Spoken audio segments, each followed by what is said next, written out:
দেখ রে ফুটো, যে করে হোক এই বাড়িতে শেফালিরই খেদাতেই হবে, তাতে যত টাকা খরচা করতে হয় আমরা রাজি। একদম ঠিক বলেছে ঢ্যাবনা, আর যদি না খেদাতে পারিস ফুটো, তোর চাকরি কিন্তু এই মাসেই শেষ। কচর মচর কচর মচর কচর মচর। মদ কেউ কচর মচর করে খায় নাকি? এমএলএ বাবু, আমি বলছি ওই শেফালিরই যদি আপনাদের বাড়ি থেকে না খেদাতে পারি, তাহলে আপনার বাড়ি আর আমি চাকরি করব না। এত বড় কথা বলি মনে থাকবে তো? থাকবে মানে অবশ্যই থাকবে। এটা কি বাংলা খাচ্ছি বলে ভেবো না যে বাংলার তালে আমি উল্টো পাল্টা বলছি, কিন্তু আমার শর্ত আছে, আমার শর্ত অনুযায়ী কাজ করতেই হবে। তোর আবার কিছু শর্ত? আমি যা বলবো সেই হিসেবে কাজ করতে হবে। এমএলএ বাবুর বউ মানে আমাদের আর কি ম্যাডাম, ওই ম্যাডাম যেন আমার কিচ্ছু না বলে। ওরে বাপ রে বাপ, হ্যাঁ তাহলে তো আমি ওরা ঘেটি ধরে কবে খেদাই দিতাম।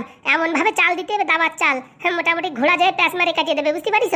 তাহলে আমার একটা পারমিশনের দরকার। তোর আবার কিসের পারমিশন? এমএলএ বাবুর ঘরে ঢোকার জন্য আমার একটা পারমিশন দেওয়ার দরকার। ঠিক আছে, তুই ঘরে ঢুকবি, যেখানে ঢুকবি ঢোক, কিন্তু ওই মালটা বাড়িতে বের করতেই হবে। ঠিক আছে, তাহলে ফুটোর ক্যালমা দেখো। আমার সাথে কিন্তু ঢ্যাবনাটা একটু সহযোগিতা করতে হবে। ঢ্যাবনাওয়ালা ইজ রেডি। ঠিক আছে, আজকে বিকেলেই খেলা হবে। এই তো এবার তো মজা আইছে।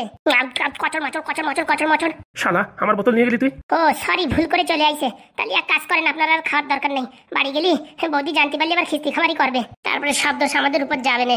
বলছি এমএলএ বাবু, বিকেলবেলা আপনি একটু বৌদিরই পটায় পটায় গার্ডেনের দিক ঘুরতে নিয়ে যাবেন। সেই ফাঁকে আমরা কাজ করে দেবো। কি কাজ করবি শুনি? বৌদির কানের তানায় নাকের তা চুরি করে ওই শেফালির ব্যাগে ঢুকাই দেবো। খোঁজাখুঁজি করবে, পাবে না, লাস্টে যখন পাবে তখন একটা বদনামের সৃষ্টি হবে। এই প্ল্যানে কি কাজ হবে? কাজ হবে না মানে আপনি খালি দেখতে থাকেন, আমি যেভাবে বলছি সেইভাবে কাজ করবেন। বল দেখি। আপনি ম্যাডাম রেনে ঘুরতে বেরোবেন, সেই সুযোগে আমরা ম্যাডামের সোনাদানা চুরি করে শেফালির ব্যাগে ধরবো। কিন্তু এই কথাটা ম্যাডাম জানার পরেও বাইরে আসতে দেবে না, কারণ কি তার সাপোর্টের তো মানুষ একটাই শেফালি, তাই মোটামুটি এই কথাটা চাপা দিয়ে দেবে। তারপরে পরবর্তীতে যখন এই হাগুদার বউ মানে আমাদের বৌদির সোনার জিনিস চুরি করে শেফালির ব্যাগে থবো, এই একই ঘটনা যখন দুইবার ঘটবে, তখন আমাদের ম্যাডামের মনেও একটু সন্দেহ সৃষ্টি হবে। আর সেই মুহূর্তে এমএলএ বাবু বলে উঠবে যে আমার পকেটের থেকে অনেকবার টাকা চুরি হয়ে গেছে, কিন্তু আমি কোনদিন মোটামুটি কারোর উপর সন্দেহ করিনি, আর কারেই বা বলবো, সব তো নিজেদের মানুষ, এর জন্যই আমি মুখ বুঝেছিলাম। কিন্তু এই ঘটনা দেখার পর আমি আর চুপ থাকতে পারছি না। তারপরে বেরোয় যাবে। দুইবার যখন লজ্জিত হবে তখন নিজের ইচ্ছায় বাড়ি থেকে বেরোয় যাবে, পরবর্তীতে ডাকলেও আর আসবে না। আর সেই সুযোগে আমরা তালে তাল করে দেবো, তাই তো? হ্যাঁ বলছি, তোদের কথা নয় বুঝলাম, কিন্তু এত লোক থেকে ওর ব্যাগ চেক করতে কে যাবে? তার জন্য প্ল্যান আছে। কি প্ল্যান? প্ল্যানটা হচ্ছে সকালবেলা এই হাগুদা আর হাগুদার বউ মানে আমাদের বৌদি মানে শ্বশুর বাড়ি ঘুরতে যাবে একটু ঘোরার নাম করে, সেই সুযোগে এই ঘটনাটা ঘটে যাবে। ও, ফুটোর মাথায় তো কম বুদ্ধি না, যা দেখছি। ঠিক আছে, আমি এখন যাই, দেখি আমার একটা মিটিং আছে ছোট্ট করে। বলছি ফুটো, তাহলে তুই রেডি থাকিস, বিকেলে কিন্তু খেলা হবে। খেলা তো রেডি, খালি তোমার আসতে বাকি যত সময়। চল রে ঢ্যাবনা, চল। চলেন। বলছি কি ফুটো এসে বোতল মতো ফেলে দিস। এমএলএ বাবু, ফুটো যা প্ল্যান করেছে মনে হচ্ছে কাজ করবে। কাজ হওয়ারই দরকার। তোমরা তো ফুটোর এখনো চেনেনি, আমি হচ্ছে ঢালাই দিয়া মানুষ, কোন জায়গা কি ঢালাই দেবো কেউ টেরও পাবো না। আর তোমাদের যে প্ল্যানিং বলেছি, এই প্ল্যানিংই তো কাজ হবে না, কারণ কি এ কথা তো কানাকান হবে, আর এই খবর বাইরেও বেরোয় যাবে। আমার প্ল্যান অন্য প্ল্যান, কি করে বাড়ির থেকে বের করতে হয়। তোদের মনে মনে এত শয়তানি, তোদের সব কথা শুনেছি, দাঁড়া এখন আমি মাসিরে যে বলছি। এখন দেখবে সবাই ফুটোর কামাল, দেখাচ্ছি তোর কামাল। এটা তো প্ল্যান এ ছিল, প্ল্যান বি তো আমার মাথায় আছে। যাই দেখি, তাড়াতাড়ি কাজে লেগে পড়ি। কি বলছিস শেফালি? সত্যি মাসি, আমি শুনেছি আমার চোর অপবাদ দিয়ে বাড়ি থেকে তাড়ানোর জন্য ওরা সবাই প্ল্যান করছে। আজকে আসুক ওই বড় ঢ্যাবনা, ওর একদিন কি আমার একদিন। দেখিস মাসি, তার জন্য তোমাদের বাড়ি আমি আসতে চাই না। এখন যদি আমার চোর অপবাদ দিয়ে দিত তাহলে কি হতো বলো? এত ভাগ্য ভালো, আমি ওইদিকে দুটো ফুল ছেড়তে গেছিলাম, তখন থেকে কুচুর মুচুর আওয়াজ হচ্ছে, তারপরে কান পেতে শুনি সব প্ল্যানিং করছে আমার বাড়ি থেকে খেদানোর জন্য। অত সোজা না মাসি, আমি আগের থেকে চলে যাই, খালি খালি এরকম দুর্নাম হওয়ার দরকার নেই। তারপরে মা যদি জানতে পারে না এসব কথা, তখন আমারে উদম কেলান দেবে। তুই কোনো টেনশন করিস না, আমি তো আছি নাকি। বলছি এখন কি করা যায়? শোনো মাসি, ওরা যেরকম চাল চালছে আমিও সেরকম চাল চালবো। আমার তো চেনে না, আমার নাম শেফালি, MBBS শেফালি। বলছি কি করা যায় মা? শোনো মাসি, তখন যদি আমি এই বাড়ি থেকে না যেতাম তাহলে এত বড় ঘটনা ঘটতো না। সেটাই বড় ভুল হয়ে গেছে রে, সেটাই বড় ভুল হয়ে গেছে। এখন যেটা হয়ে গেছে সেটা নিয়ে নাড়াচাড়া না করে এখন কি করা যায় সেটা বল। বলছি মাসি, বোন যেভাবে ওই যে টাকলু মালকে ভালোবেসে ফেলেছে, ওদের এমনি ভাবে আলাদা করা যাবে না। তাহলে বোনের মনের ভিতরে ওই হাগুর জন্য এমন বীজ ঢালতে হবে, এমন ভাবে ঢালতে হবে ও নিজের ইচ্ছা থেকেই যেন হাগুকে ছেড়ে দেয়। বলছি তত সময় তো লেট হয়ে যাবে, তত সময় তো ডেলিভারি হয়ে যাবে কেন না? ও ডেলিভারি হলেও কোনো সমস্যা নাই, কিন্তু এখন যদি ওর উপরে কোনো রকম অ্যাটাক করতে যাই তাহলে কে জানতে পারলি সারা জীবন আমার আর তোমার দোষী বলে সাব্যস্ত করবে, বুঝতে পারছো? কিন্তু ডেলিভারি হয়ে গেলেও কোনো সমস্যা নাই, ও ছেলেরে ফেলাই থেকে চলে আসবে। ফেলাই থেকে চলে আসবে মানে ওরা তো এই বাড়ি আছে। শোনো মাসি, ওই যে বোন রূপা, ও এখনো বুঝতে পারছে না ভালোবাসা কি জিনিস। মানে এখানে সবকিছু পাচ্ছে তো, সকালে বিকালে যা বলার সবসময় পাচ্ছে তো, সেজন্য ওর কোনো রকম অসুবিধা হচ্ছে না। যখন ওই হাগুর বাড়ি যাবে তখন বুঝবে অভাব কষ্ট কিরকম। আর এরা যাতে প্ল্যানিংটা করতে না পারে, বিকেলবেলা তোমারে মেশো বলবে যে চলো ঘুরে আসি একটু, কোনো মতেই রাজি হবে না। তুমি গেছো কি আমার নামে বদনামি শুরু? মাথা খারাপ, আজকে বাড়ি আসুক না তো হামন্দস্তা দিয়ে ছেঁচে দেবো। না না মাসি, কোনো মতেই না, এমন ভাবে থাকবা যে আমরা কিচ্ছু জানি না, নাহলে কিন্তু ওরা নতুন কোনো প্ল্যান করবে। ওই প্ল্যান করার আগেই ওদের প্ল্যানের উপর জল ঢেলে দেবো। বলছি কি করবি আর? দেখো আমি দাবা খেলি, আমি ওরকম আগের থেকে ভেবে রাখি না কি করবো কি না করবো, সময়ের পরিস্থিতি অনুযায়ী চাল দিতে হবে। ঠিক আছে, তা এখন আমি কি করবো? এখন তোমার কিচ্ছু করার দরকার নেই, আমি বোনের মাথার ভিতরে আস্তে আস্তে কুবুদ্ধি ঢোকাতে থাকবো। আর শোনো, মেইন কথা, বোন দিয়ে বাড়ির থেকে তাড়াই দাও, ও শ্বশুর বাড়ি যাক। কি করে তাড়াবো? তাড়ানো লাগবে না, তুমি খালি একটু রেগে রেগে কথা বলো আর বলো আমি পারবো না। খালি পারবো না কথাটা সবসময় লাগায় রাখবে, যে যে কথা বলবে বলবে পারবো না। ঠিক আছে, আর আমি দাদা বাবুরি কানে ফুস মন্ত্র দিয়ে ওর এই বাড়ির থেকে নেওয়ার প্ল্যান করছি। ঠিক আছে, তুই যা বলছিস মা তাই করবো। বলছি ওর মার তো আবার টিবি রোগ, ও টিবি রোগের ওষুধ খাইছে তো এতদিন সেরে যাওয়ার কথা। আর যদি না সারে তারপর আমার রূপার আবার টিবি রোগ হবে না তো? আরে না, কিচ্ছু হবে না, আমি ওই ল্যাবে গিয়ে পড়ে টড়ে দেখেছি ও ছোঁয়াছুঁই রোগ না, আমার একটু ভুল ধারণা ছিল। তাহলে কোনো টেনশন নেই, ওর শ্বশুর বাড়ি রাখো, ডেলিভারি হওয়া অব্দি, ততদিনই ওর হাওয়া টাইট হয়ে যাবে, আপন ইচ্ছাই ছেড়ে চলে আসবে। ঠিক বলেছিস, হ্যাঁ আমারে চোর অপবাদ দেবে আর আমি খবর নিচ্ছি। ওই রূপার আগের যে লাভার ছিল না, কি দিয়ে কি হয়েছে ইনফরমেশন লাগাচ্ছি, দাঁড়াও। তুই যা করবি মা, তোর সব কাজে আমি রাজি, আর যত টাকা পয়সা লাগে সব আমি দেওয়ার জন্য রাজি, কিন্তু ওই টাকলা জামাই আমার দরকার নেই। তুমি মাসি কোনো টেনশন নিয়ে না, আমার বোন 1 টাকা পয়সা খরচা হতে দেবো না, ও 2-4 টাকা যা খরচা হবে আমার নিজের কাটির থেকে আমি খরচা করব, কিন্তু আমি ওই টাকলা বরের সাথে ওদের সংসার করতে দেবো না। আমার নাম শেফালি, ও চেনে না MBBS শেফালি। তুই যা করার কর মা, আর তোমার যা বলেছি তাই মনে রাখবা, যে যা কাজ বলু বলবা কি পারবো না, আর বেশি কিছু বললি বলবা আমার শরীর খারাপ, মাজায় ব্যথা, হাতে ব্যথা, বাতের ব্যথা, যন্ত্রণা, আমি কিচ্ছু পারবো না করতে। খালি রান্নাটা ভালো করে করো, নাই তো কেন ধরে বাজিয়ে সব আমাদের দিয়ে রান্না করাই। না রে মা, তোর আর আমার খাতিয়ে হবে না, রান্নাটা ভালো করতেই হবে। ঠিক আছে, আমি কাজে লেগে পড়ছি, তুমিও কাজে লেগে পড়ো। আমার সাথে ফাজলেমি? হ্যাঁ, MBBS শেফালির সাথে ফাজলেমি? শেফালির কথা মতো না চললে কোনো কাজ হবে না। দরকার হয় বেকার ছেলের সাথে বিয়ে করাবো, কিন্তু ওই টাকলার সাথে আমি সংসার করতে দেবো না, আমি যতদিন বাঁচে আছি। বলছি এখন কেমন লাগছে?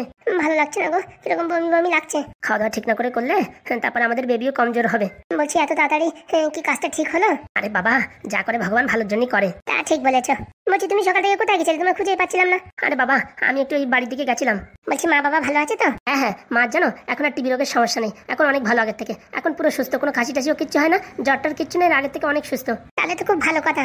বলছিলাম মা বলছিল আমাদের বাড়ি কদিন থেকে আসলে হতো না। কি বলছো, আমি এই অবস্থায় এখন তোমাদের বাড়ি যাবো? না না, থাকার জন্য না, এমনি 1-2 দিন ঘুরে চলে আসবা, সেই কথা বলছিলাম। তুমি তো এখানেই সুখে আছো, ওখানে আমাদের বাড়িতে থাকলে মানে অনেক কষ্ট হতো, এখানে তো কোনো কষ্ট নেই। হ্যাঁ হ্যাঁ, এখানে কষ্ট থাকবে কি করে, এখানে মার ঘাড় ভেঙে খাচ্ছে না আর কি। কি কথা বলছো মা তুমি? যাতিস তো শ্বশুর বাড়ি কদিন থেকে আসতিস, আমার একটু রেহাই দিতি। সকালে দুপুরে রাত্রি 3 বেলা রান্না করতে করতে আমার শরীর পুরো 12টা বেজে গেছে। কখনো তো জিজ্ঞেস করিস না, তোর বড় তো কখনো জিজ্ঞেস করে না আমার শরীর কেমন। হ্যাঁ, আমার শরীর কেমন সে আমি জানি, মাথা ঘুরে পড়ে যাচ্ছি। কেন শাশুড়ি মা, আপনার শরীর ভালো নেই? ভালো কি করে থাকবে, সারাদিন আগুনের কাছে থাকতে থাকতে আর কি করে ভালো করে থাকি? এরকম কথা বলছো মা তুমি? কিরকম ছেলেরে বিয়ে করেছিস, নিজের বাড়ি নিয়ে রাখতে পারে না? তো ও তো চেয়েছিল, আমি তো যাইনি, আর তোমরাই তো বলেছিলে এখানে থাকার কথা। আমি এখন আর পাচ্ছি না রে, আমি এখন আর পাচ্ছি না, তোরা রান্না বান্না করে খা, না তো আমি আর পাচ্ছি না। এইভাবে রান্না করতে করতে কোনদিন দেখবি পটল তুলে যাবো, সেদিন তোরা ভালো করে খাস। কি কথাবার্তা বলছেন? কেন মা তুমি এরকম বলছো, আমি মনে হচ্ছে তোমার বোঝ হয়ে গেছি? অত শত বাপু আমি জানি না, আর ভালো লাগে না। বিয়ে হতে পারলো না 2 দিন, তার আগে এখন বাবা ছেলে মেয়ে হবে, আর কি বলবো। দেখেছো মা কিরকম ব্যাপারটা করলো। তোমার মায়ের সাথে একটু হাতে বুতে কাজ করতে পারো তো? আমি কোনো কাজ বাজ কিচ্ছু পারি না, তা আমি কি করে করবো? ছোটবেলা থেকে মাইকে শিখাইনি, তা আমি কি করে করবো? ও দাদা বাবু, কি হয়েছে? বলছি এত খুশির খবর, তা মিষ্টি টিষ্টি খাওয়াবা না? মিষ্টি খাবে? ও বাবা, খাওয়ালেই তো খাবো না, এত কিপটিনি করো কেন? বলার পরে খাওয়াবে কেন, নিজের থেকে খাওয়াতে পারো না? আর বলিস না দিদি, আমাদের মাথাটা একটু ভালো নেই। কেন, কি হয়েছে? মা কি উল্টোপাল্টা কথা বললো এখন আমারে? আরে বাবা, মাসির একটু ব্লাড প্রেশার বেড়ে গেছে, তার জন্য হয়তো তোদের উল্টোপাল্টা কথা বলেছে। এর আগে কোনোদিন এরকম বলেনি, আজকে এরকম বললো কেন বুঝলাম না। বলছি বিয়ের পরের থেকে তো তোমরা এখানেই রয়েছো, কোথাও একটু ঘুরে টুরে আসো, তারপরে দেখবা মাসিরও মন ভালো হবে, তোমাদেরও মন ভালো হবে। একই জায়গায় বসে একঘেয়েমি হয়ে গেছে। কোথায় যাবো দিদি বল? এই কোথাও দীঘা, জম্মু কাশ্মীর, এখানে ঘুরে টুরে আসো। বাবার বাবা, এইসব জায়গাগুলি তো অনেক টাকা খরচা। বলছি কি এর চেয়ে বরং আমাদের বাড়ি থেকে কদিন ঘুরে আসলে ভালো হতো না? এতক্ষণ পরে দাদা একটা কাজের কথা বলিছে। হ্যাঁ, বাড়ি থেকে মা বাবা বলছিল বৌমারে নিয়ে এসে একটু ঘুরে টুরে যেতিস। হ্যাঁ, তো আমাদের বাড়ি গিয়ে থাকলে পরে ভালো হতো। হ্যাঁ, তা যাও না তো, দুদিন পর আবার ছেলে মেয়ে হবে, তখন পেট ফুলিয়ে যাবে, হাঁটাচলা করতে সমস্যা হবে। এখন একটু ঘুরে টুরে আসো। ঠিক বলিস তুমি। আমার মিষ্টি আর বিরিয়ানি কোথায়? এই তো একটু পরে বাজারে গিয়ে তোমার জন্য নিয়ে আসবো। ভালো দেখে আনো, আবার সস্তায় 100 টাকার বিরিয়ানি নিয়ে আসে না। না না, দামি বিরিয়ানি আনবানি। শোন, তুই কদিন ঘুরে আয়, ততক্ষণ আমি মাসিজি বুঝাই টুজাই মাথা ঠান্ডা করবানি যে একটাই তো মেয়ে, শুধু শুধু চেঁচামেচি করছো কেন? বলছি দাদা বাবু, তুমি এই বিরিয়ানি নিয়ে এসে ততক্ষণ আমি একটু আমার বন্ধু একটু বুঝাই টুজাই, বুঝেছো? এরা তো মাথা গরম, তো ঘপাত করে রাগ এসে যায়। আচ্ছা, আমি যাবো আসবো। যাক, এতদিন পরে বউডারে বাড়ি নিয়ে যেতে পারবো। আর শালিটাও মনে হচ্ছে ভদ্র হয়ে গেছে, আজকে পুরো ভালো দামি বিরিয়ানি আনবো। বলছি বোন, একটু বোঝার চেষ্টা কর। মা ওরকম বললো, আমার মনটা পুরো খারাপ হয়ে গেছে। আরে মাসির আমি বোঝাবানি। আর মেইন কথা হচ্ছে মাসির বুঝেছিস একটু মনে মনে রাগ আছে। কেন দিদি? প্রথমত তোর বরের মাথার চুল নাই, তারপরে হচ্ছে ওরা গরিব ঘরের মানুষ, ওদের সাথে অ্যাডজাস্টমেন্ট হয় না তো আমাদের, বুঝতে পেরেছিস? আমাদের দেখ মানে বংশ কত বড়, আর ওদের কিরকম একটা ছোট বংশ, নির্বংশ বললেই চলে।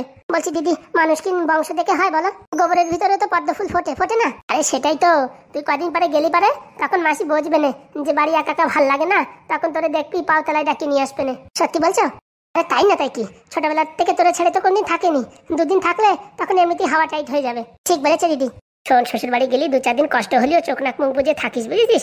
তারপরে তোর মা তো জানিস তোরে ছেড়ে থাকতেই পারবে না, উঠে বাগান ছেড়ে দৌড় দেবে না, তোরে ডাকি নিয়ে আসবে না, তখন তোর আরো মানে খাতিরদারি বেশি করবে না, বুঝতে পারিস? কিন্তু মা যেরকম কথা বললো না, আমার খুব খারাপ লাগলো। আরে যতই হোক তোর নিজের মা, ও তো সৎ মা না যে তোরে ফেলে দেবে। তাহলে দিদি বরঞ্চ 2-4 দিন ঘুরে আসি। ঠিক আছে। এই শেফালি, আয় তোরা গিলে যা, রান্না হয়ে গেছে। আরে মাসি আরাম করছো কেন? আমি কিন্তু চলে যাবো, এমনিতেই তোমার মেয়ে চলে যাচ্ছে। ও পোড়ামুখী আর কোথায় যাবে? ওরকম বলে না মা, আমি শ্বশুর বাড়ি যাচ্ছি। সে তোমার জানা আছে, সকালে যাই বিকেলে চলে আসবি। তোর কি থাকার ক্ষমতা আছে? তোরে যে লাইট দিয়ে দিয়ে বড় করেছি, এখন কোথায় যে থাকতে পারবি না সে আমার জানা আছে। দেখো বলে দিলাম, তুমি আনতে না যাও অব্দি আমি কোনোদিন আসবো না। দেখবানি। দেখো তালি। শেফালি আয়, খেয়ে যা তোরা। যাচ্ছি গো মাসি, যাচ্ছি। ওরকম করছো কেন? তোমার কি বলে ব্লাড প্রেশার বাড়িয়ে গেছে? ট্যাবলেট খাচ্ছ না মনে হচ্ছে। এসব ফাজলামি কথাবার্তা আমার ভালো লাগে না। আর সেই টাকলা মালটা গেল কোথায়? গেল তো নাকি গিলিয়ে যেত। দেখো, ওটা তোমার জামাই হয়, আমার বেশি কথা বলো বলো, কিন্তু তোমার জামাইয়ের বেশি কথা বলো না। ওরে বাবা, মারতে জামাইয়ের দরদ বেশি দেখছি। আরে মাসি তুমি যাও তো, আমি বোনকে নিয়ে আসি। আয় গিলিয়ে যা, ঠান্ডা হয়ে গেল। দেখলে দিদি কিরকম ব্যবহার করলো? বলিস না, মাসির ব্লাড প্রেশার বেড়ে গেছে, সারাক্ষণ রোদ্দুরি থাকতে থাকতে, উনুনের কাছে থাকতে থাকতে মাথা গরম হয়ে গেছে। কদিন রেস্ট হলি পারে ঠিক হয়ে যাবে। আর তুই যে ফুলোতে ফুলোতে বলে দিলি তুমি না আনতে যাও অব্দি আমি আসবো না। ঠিকই বলেছি, এরকম কথা বলেছি তো, মা আমার নিজে আনতে যাবে, নাহলে আমি আসবো না। ভালো জিদ ধরেছিস, এই জিদ ধরে যদি থাকিস না, দেখবি তোর মা তোর খুব আদর করবে। আদর তো করতেই হবে, একটা মাত্র মেয়ে। চল চল খেয়ে আসি। না না, আমার স্বামী আসুক, স্বামী না আসলে খাবো না। ও তাই তো, জিজু তো আমার জন্য বিরিয়ানি আনতে গেছে, আমি তো ভুলেই গেছিলাম। আমি ততক্ষণ হাত পা ধুয়ে আসি, বুঝেছিস? তাড়াতাড়ি আয়, আবার জিজু চলে আসতে পারে, বিরিয়ানি খেতে হবে। ঠিক আছে। কিরকম দিলাম? এমন পাম দিচ্ছি না, পুরো ফুলে একদম ঢোল হবে। বরের প্রতি কত পিরিত। আমার বর না আসলে পরে আমি খাবো না। দাঁড়া, এমন বিষ ঢালবো না বরের নাম মুখে উচ্চারণ করতে পারবি না। আমার নাম শেফালি না, MBBS শেফালি। জীবন পুরো আলকাতরা করে দেবো। আইসি শুধু শুধু না, একদম সব সারখার করে দেবো। সুই হয়ে ঢুকবো, ফাল করে বেরোয় যাবো। আমার সাথে ফাজলামো? যা বলছি মনে থাকবে তো? একদম গুরু, 100-এ 100। আজকে বিকেলে কিন্তু সব জিনিসপত্র আমার দরকার। ঠিক আছে, ও নিয়ে কোনো চাপ নিও না। এনে এই টাকাটা ধর। বলছি এত টাকা তো লাগবে না, বাদ বাকি যে টাকা থাকে সব রেখে দিস, আর এই কথা কাউরি বলিস না। আচ্ছা, তাড়াতাড়ি কাজটা করিস। এই 3:30-এর সময় তুমি চলে আসো, না তো তোমার ফোন করবানি, ঠিক আছে? ঠিক আছে। যে টাকা বাঁচবে না, আর একটা বাংলা হয়ে যাবে না। লা লা লা লা লা লা লা লা। হাগুদা তুমি এখানে? আরে বাজারে যাচ্ছি একটু। এই ছাটা রোদ্দুরের ভিতরে বাজারে যাচ্ছে, তোমার টাক ফেটে যাবে যে। আর বলিস না, শালি প্রথমবার বিরিয়ানি খেতে চাইছে, তো শালির জন্য যদি একটু ছাটা রোদ্দুরি না যেতে পারি বাজারে, তা কিরম জামাইবাবু হলাম। বুঝলাম না ব্যাপারটা। আরে শেফালি রে শেফালি, প্রথমবার আজকে জামাইবাবু বলে আমরা সম্বোধন করেছে। কি বলছো? আরে তাই তো, শুনি আমি অবাক হয়ে গেছি। ওর মাথায় কোনো একটা কুবুদ্ধি আছে। না রে ভাই, ও বদলাই গেছে বললেই হবে না। হতেই পারে না। তুই নিজের চোখে দেখলি তখন বিশ্বাস করবি। আমার চোখ দিয়ে দেখলে আমি বিশ্বাস করবো না। ও একটা বিশাল জিনিস, ও তুমি এমনি হালকা ভাবে নিও না। কি বলছিস? হ্যাঁ, ও বিরাট শয়তান। ও এখানে আইছে তোমার আর তোমার বউর ভিতরে বিচ্ছেদ ঘটায়, তোমার ওই ছেলে মেয়ে হবে তো, সেখানে কোনো একটা গড়বড় করতে আইছে। আরে না রে না, আজকে নিজে বললো যে আমার বুন্ডি নিয়ে গিয়ে বাড়ি গিয়ে কদিন থেকে আসো। এই কথা বলিছে তোমারে? হ্যাঁ রে হ্যাঁ, আমার শাশুড়িও বলিছে যে বাড়ি গিয়ে কদিন থেকে আসো। এই কথা বলিছে তোমার? এর ভিতরে কোনো রকম প্যাচ ঘষ লাগেনি? না না, কেন লাগবে? আর বাড়ি থেকে মা বাবা বলতেছিল বৌমারে নিয়ে 2 দিন ঘুরে যাতি, তা মোটামুটি 1 সুযোগে 2 সুযোগের কাজ হয়ে গেল। আরে তুমি তো সুযোগ দেখতেছ, আমি তো দেখতেছি এর ভিতরে খোট আছে। কি বলছিস? যারা তাদের মেয়েরে ছাড়ে একদিনও থাকে না, হ্যাঁ তোমার বাড়ির লোকজনে ডাকে না, তোমাদেরকে জাতি দেয় না, যে তোমাদের টিভি হয় নাকি, আজকে পটাৎ করে জাতি বললো মানে ব্যাপার স্যাপার বুঝতেইছো? আরে না রে না, ওই শেফালি বলিছে ওর বোন রে, যে মোটামুটি টিবি রোগ ছড়াছড়ি না, ও যাইয়া অনেক পরীক্ষা নিরীক্ষা করিছে, টিবি রোগ নাকি ছোঁয়াছুঁই রোগ না, ওই যার হয় তার এমনিতেই হয়। তবুও আমাদের ভিতরে একটা ঝোল মনে হচ্ছে আছে। আরে ভাই কি ঝোল হবে, যদি এখান থাকতাম সে না একটা ঝোলের ব্যাপার ছিল, কিন্তু আমাদের বাড়ি যাব সেখান থেকে এত ঝোল হওয়ার কোনো কারণ নেই। হ্যাঁ সেটা তো ঠিক কথা। শোন রে, খাওয়া দাওয়ার সময় হয়ে গেছে বুঝছিস, তুই বাড়ির দিকে যা, আমি পট করে দোকানতে আসি। তুমি এক কাজ করো, টাকা আমার দাও, আমি কিনে নিয়ে যাচ্ছি। ওরে না রে না, জামাই বাবুরি প্রথমবার বলিছে, আমি নিজের হাতে কিনে নিয়ে যাব। ঠিক আছে, তাড়াতাড়ি এসো, সাবধানে যেও। ব্যাপারটা ঠিক বুঝতে পারলাম না, কি জন্য হাগুদাদের বাড়ি জাতি বললো, সেই খবরটা আগে বের করতে হবে। উপর থেকে আজকে যে প্ল্যানিং করবে সেই প্ল্যানিং এর উপর জল ঢেলে দিল, তার ঠিক ভালো ঠেকছে না। ঢ্যাবনাদারে আর এমএলএ বাবুরি খবরটা দিতেই হবে। শেফালি মনে হচ্ছে কোনো চাল চালছে, কিন্তু আমার উপরে শেফালি বুদ্ধি খাটাই ফেলালো। আমি বুঝতেও পারতেছি না কিসের জন্য ওদের বাড়ি পাঠাচ্ছে, এর ভিতরে কোনো না কোনো গুড়ো রহস্য আছে।